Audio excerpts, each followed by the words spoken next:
Sa ngalan ng Ama, ng Anak, ng Espiritu Santo. Amen.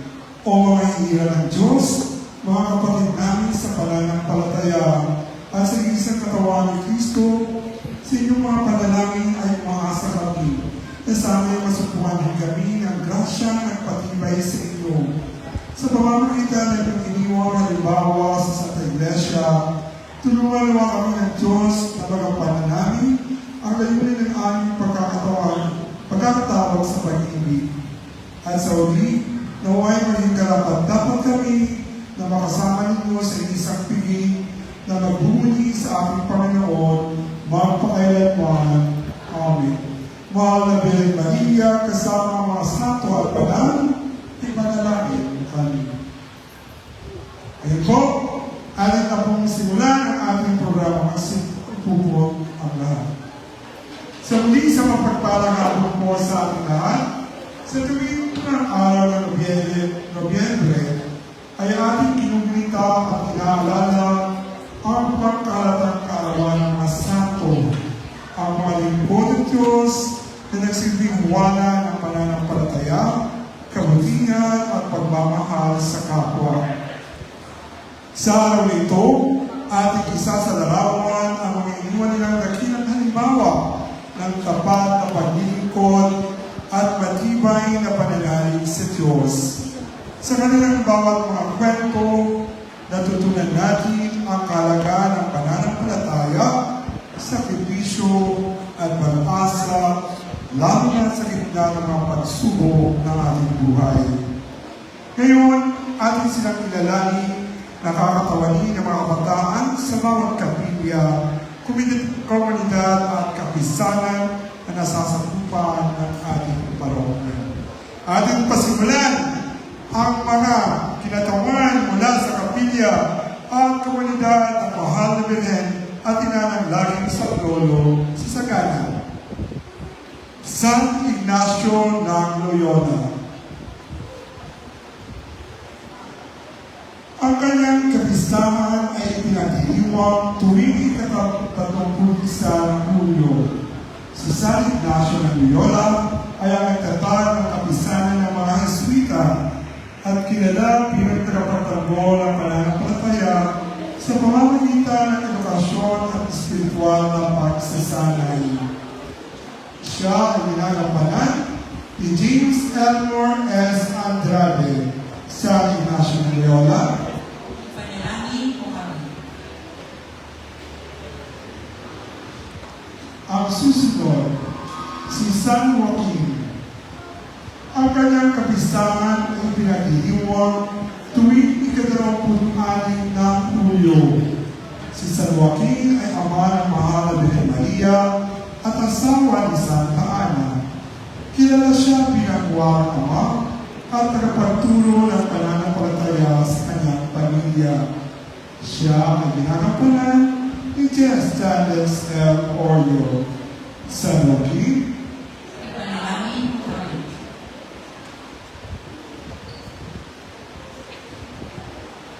Santa Ana.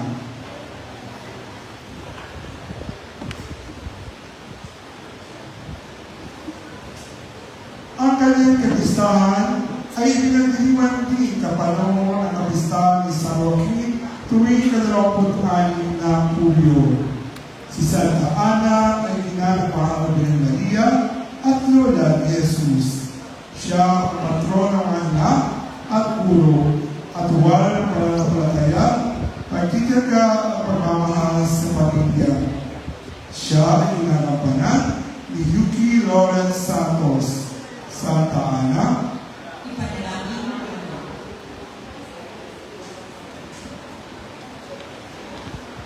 Ang kapilya at komunidad ng kalinis-linisang paglilingig sa mahal na Birhen Maria sa Carmelo. Si Santa Escolastica o Saint Scholastica. Ang kanyang kapistahan ay tuwing ika-10 ng Pebrero. Si Santa Escolastica ay kambal ni San Benito at nagtatag ng mga babaeng Benedictine. Kilala siya sa kanyang kaigting na pananalangin at kabanalan sa paglilingkod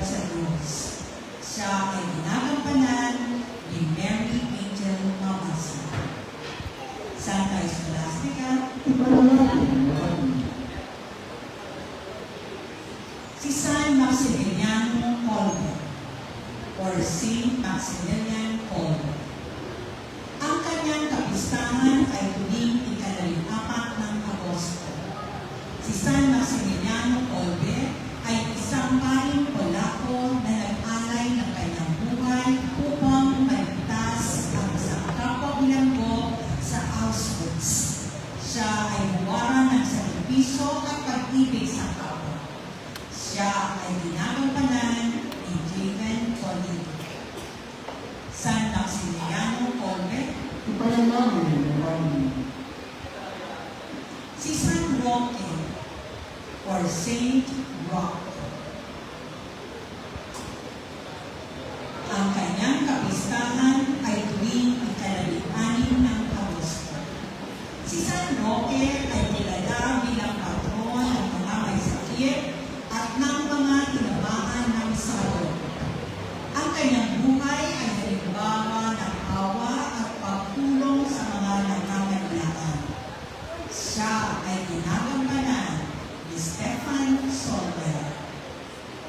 San Roque. Halina't ating din kilalanin ang mga batang santo sa kapilya at komunidad ni San Jose, kabiyak ng mahal ng Beneparia sa Lisandra 1 and 2. San Andres Kim Tabor or St. Andrew Kim Tabor. Ang kanyang kapistahan ay pinagdidiwang tuwing ika-20 ng Setyembre. Si San Andres Kim Tabor, ang unang paring Katoliko mula sa Korea at kilala sa kanyang katapangan at katapatan sa pananampalataya sa kabila ng matinding pag-uusig. Ibinuwis niya ang kanyang buhay alang-alang sa Ebanghelyo at nagsilbing inspirasyon ng mga Kristiyano sa buong mundo. Siya ay ginagampanan ni Gilbert Nightingale S. Simeon, San Andres Kim Tabor. Ang susunod na santo ay si Santa Rosa de Lima. Ang kanyang kapistahan ay ating ipinagdidiwang tuwing ika-23 ng Agosto. Si Santa Rosa de Lima, ang unang santa mula sa Latin America, at kilala sa kanyang debosyon at pagtulong sa mahihirap.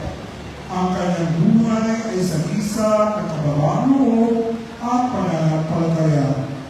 Siya ay ginagampanan ni Brazil Belia Arcor. Santa Rosa de Lima. Ang susunod na santo ay si San Gregorio Magno or St. Gregory the Great. Ang kanyang kapistahan ay pinagdidiwang tuwing ika-3 ng Setyembre. Si San Gregorio Magno ay isang dakilang papa ng taglulo ng mga reforma sa simbahan at ang awit Gregorian. Kilala siya sa kanyang karunungan at kababang loob. Siya ay ginagampanan ni Darius G. Kilaki. San Gregorio Magno. Ang kapilya at komunidad ng mahal na Birhen ng Banal na Rosario ng Lisandra 3-9. Si San Carlos Acutis or Saint Carlo Acutis. Ang kanyang kapistahan ay tuwing ika-12 ng Oktubre. Si San Carlos Acutis ay isang kabataang Italiano na gumamit ng teknolohiya upang ipalaganap ang pananampalataya. Siya ay patron ng kabataan at ng internet. Siya ay ginagampanan ni King C. San Carlos Acutis. Si Santa Maria Magdalena or Saint Mary Magdalene. Ang kanyang kapistahan ay tuwing ika-22 ng Hulyo.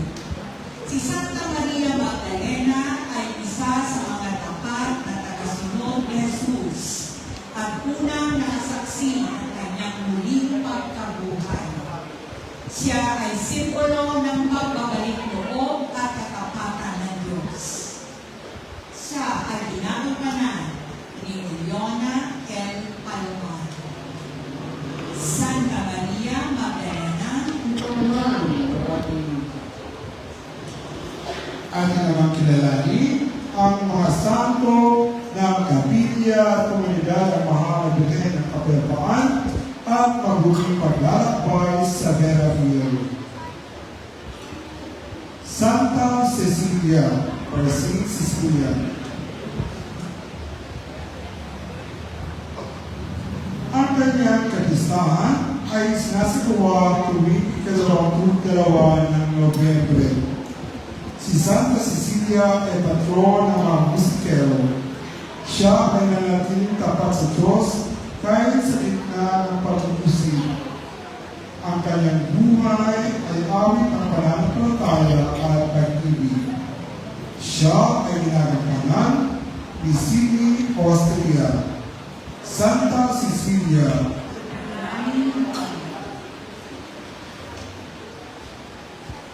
Santa Lucia or Saint Lucy.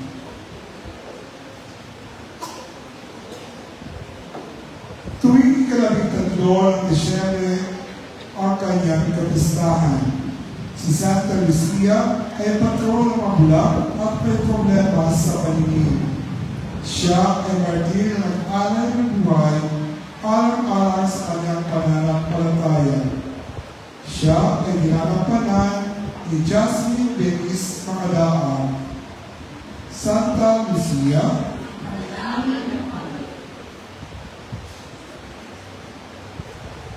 ang kapilya at komunidad ng San Antonio de Padua, Sevilla. Si Santa Bernardita Suberu or Saint Bernadette Suberu. Ang kanyang kapistahan ay tuwing ika-16 ng Abril.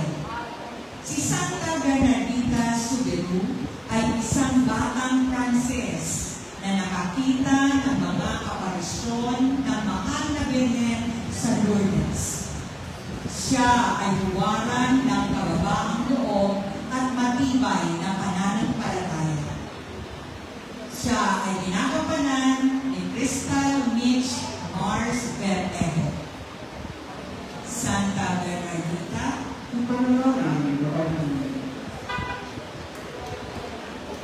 ang kapilya at komunidad ni San Pedro at San Pablo, Siena Villas. Si Santa Catalina de Siena o Saint Catherine of Siena. Ang kanyang kapistahan ay tuwing ika-29 ng Abril. Si Santa Catalina de Siena ay isa sa mga doktor ng simbahan, kilala sa kanyang karunungan at pag-ibig sa Diyos. Siya ay nagsilbing tagapayo ng mga pinuno ng simbahan. Siya ay ginagampanan ni Miles Johan Gilson. Santa Catalina de Siena, si San Isidro Labrador or Saint Isidore the Farmer. Ang kanyang kapistahan ay tuwing ika-15 ng Mayo. Si San Isidro Labrador ay patron ng mga magsasaka, kilala sa kanyang kasipagan at pananalig sa Diyos sa bawat gawain. Ang kanyang buhay ay patunay na kabanalan sa paggawa. Siya ay ginagampanan ni Riley Zian Luzon. San Isidro Labrador, si Santa Rita de Cassia or Saint Rita of Cassia. Ang kanyang kapistahan ay tuwing ika-22 ng Mayo. Si Santa Rita de Cassia ay patron ng mga imposibleng kahilingan at ng mga mag-asawang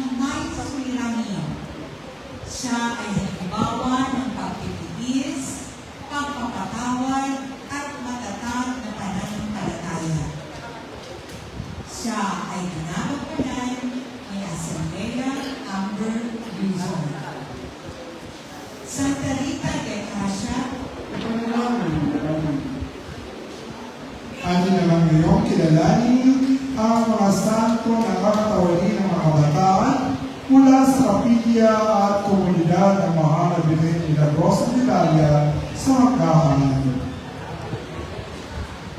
San Luis Gonzaga. At ipinagdiwang ang kanyang kapistahan tuwing ika-21 ng Hulyo. Si San Luis Gonzaga ay isang kabataang Italyano na kilala sa kanyang kabanalan at dalisay na pamumuhay. Siya ay patron ng mga kabataan at mag-aaral. Siya ay ginagampanan ni Camille Yael Abimbola. San Luis Gonzaga. Santo Domingo. Sa tuwing ika-8 ng Agosto, ipinagdiwang ang kanyang kapistahan. Si Santo Domingo ay nagtatag ng orden ng Dominikano at kilala sa kanyang debosyon sa mahal na Birhen Maria at sa pagpapalaganap ng Santo Rosario. Siya ang patron ng pamantasan ng Santo Tomas sa Manila. Siya ay ginagampanan ni Zindli Kim Callecos. Santo Domingo. Ang susunod na santo ay si Santa Clara ng Assisi or Saint Clare of Assisi. Sa tuwing kalagisa ng Agosto ay pinagdiriwang ang kanyang kapistahan. Si Santa Clara ng Assisi ay tagasunod ni San Francisco at nagtatag ng order ng mga paghirap na Clares. Siya ay kilala sa kanyang galingan, pananampalataya at pagtitiwala sa Diyos. Siya ay ginagampanan ni Bianca Lynn Morizet V. Abdo. Santa Clara de Assisi.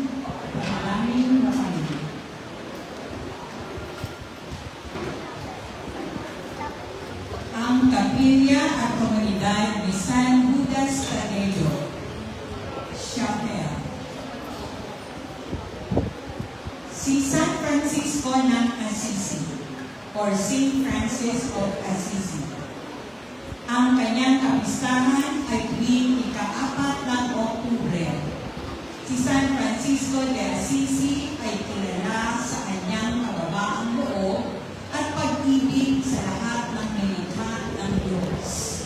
Siya ay patron ng mga hayop at ng kalikasan. Siya ay ginagampanan ni Elijah Miguel G. Rivera. San Francisco de Assisi. San Vicente de Paul or Saint Vincent de Paul.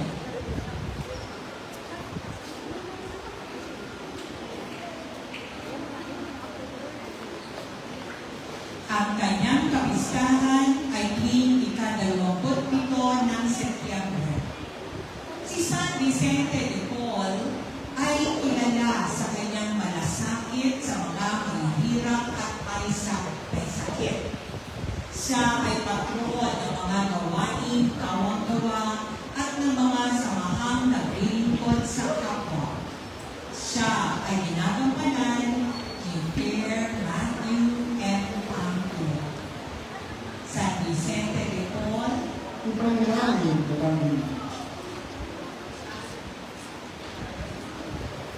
At ginawa niyon, kilalanin ang mga santong kakatawalin ng mga kabataan ng komunidad at parokya ng mahal na Birhen at Birhen ng Kapayapaan sa Salinas.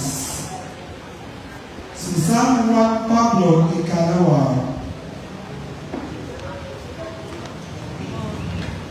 Sa tuwing ika-22 ng Oktubre, at ipinagdidiwang ang kanyang kapistahan. Si San Juan Pablo Ikalawa ay dating Santo Papa na kilala sa kanyang kababaang loob, karunungan at pagmamahal sa kabataan. Siya ay ang patron ng pamilya at patakda ng pandaigdigan araw ng mga kabataan. Siya ay ginagampanan ni John Matthew U. Alahar. San Juan Pablo Ikalawa.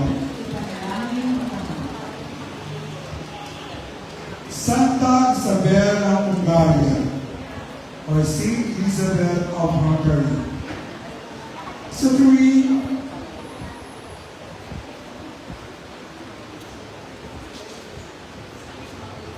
tuwing kalabit-pito ng Nobyembre, pinagdiriwang ang kanyang kapistahan. Si Santa Isabel ay isang reyna na kilala sa kanyang mabuting loob at malasakit sa mahihirap. Siya ay patron at tagapaglingkod ng kawang-gawa. Siya ay ginagampanan ni Janica F. Villaluna. Santa Isabel ng Bulgaria, pinagpala gusto kakayamang ukol or Beato gusto kakayamang ukol. Tuwing 3 ng Pebrero, sinasagawa ang kanyang kapistahan. Si pinagpala gusto kakayamang ukol ay isang samurai mula sa Japan at tapat na nanindigan sa kanyang pananampalataya kahit na ipinagbawal ang Kristyanismo sa kanyang bansa. Ipinatapon siya sa Pilipinas kung saan siya namatay bilang parte ng pananampalataya. Siya ay wala ng katapangan at katapatan sa Diyos. Siya ay ginagampanan ni Calvin Ferrer. Pinagpala ang gusto kakayamang ukol.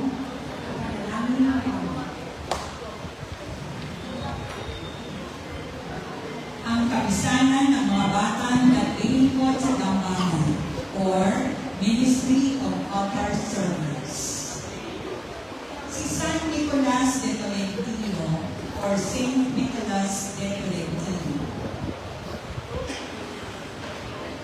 Ang kanyang kapistahan ay tuwing ika-10 ng Setyembre. Si San Nicolas de Tolentino ay isang paring Agustino na kilala sa kanyang denosyon sa mga kanluwa sa purgatorio. Siya ay patron ng mga kanluwa at ng mga nangangailangan ng panalangin. Siya ay ginagampanan ni Liang Kyle Villanueva. San Nicolas de Tolentino,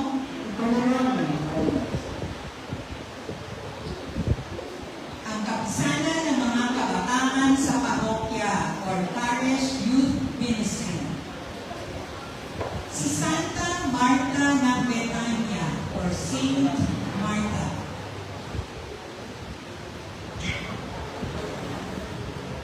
Ang kanyang kapistahan ay tuwing ika-29 ng Hulyo. Si Santa Marta ay kilala bilang mabuting kaibigan ni Jesus at kapatid ni Maria at Lazaro. Ipinakita niya ang halimbawa ng masipag na paglilingkod at matibay na pananampalataya, lalo na sa panahon ng pagsubok. Siya ay huwaran ng mga naglilingkod ng may pagmamahal at katapatan. Siya ay ginagampanan ni Danica Palmon. Santa Marta, Ating balikan ang isa pang santo mula sa kapilya at komunidad ng Mahalang Birhen ng Banal na Santo Rosario sa Lisandra, 329. Si San Pedro o San Padre Pio ng Pietrelcina. Ang kanyang kapistahan ay ating ipinagdiriwang tuwing ika-23 ng Setyembre. Si San Padre Pio ng Pietrelcina ay isang parang Italiano na pinakalawa ng stigmata o mga sugat ni Kristo. Kilala siya sa kanyang kabanalan, mga himala at malasakit sa kaluluwa ng tao.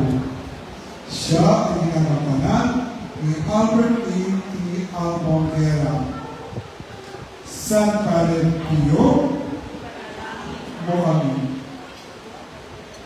At dyan po nagtatapos ang ating pagpapakilala sa ating mga santo. Kasi bigyan po natin sila isang masigabong palakpakan. Ngayon po, ating ang pagsisimulan ang parada ng ating mga santo at banal na pamumunahan ng mga bataan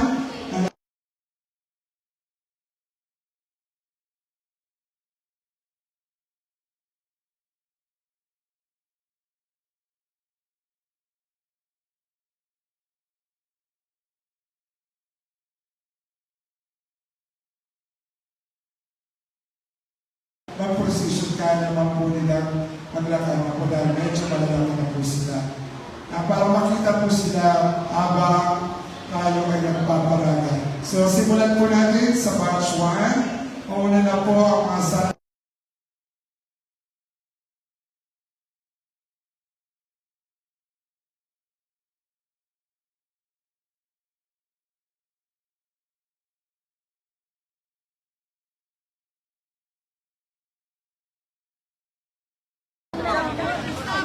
susunod ang Gaviria at komunidad ng San Jose Maria ng Mahal Maria ng Isama 1 and 2. Susunod ang Gaviria at komunidad ng Mahal Maria ng Mahal ng San Jose ng Isama 2. Anong pwesto nila? Punta sa kapitan? Susunod ang Gaviria at komunidad ng Mahal Maria ng Mahal Isang kami. Lalakbay.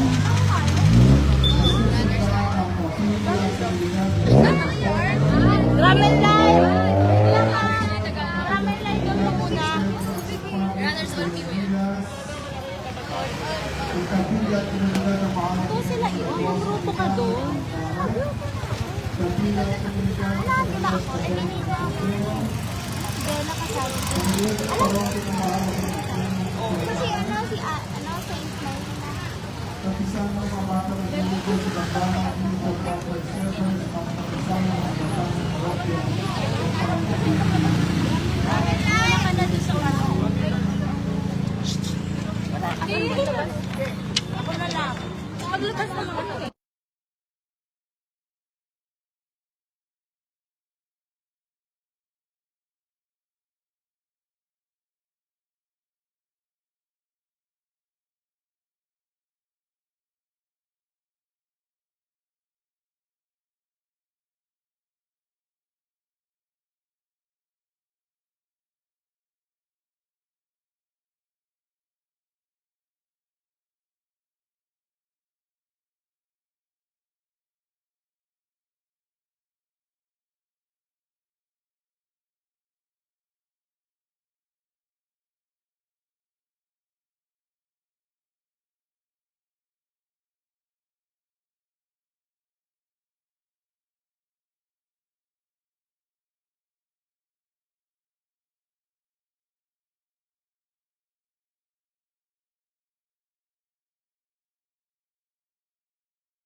After 20 hours.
Uy, sige.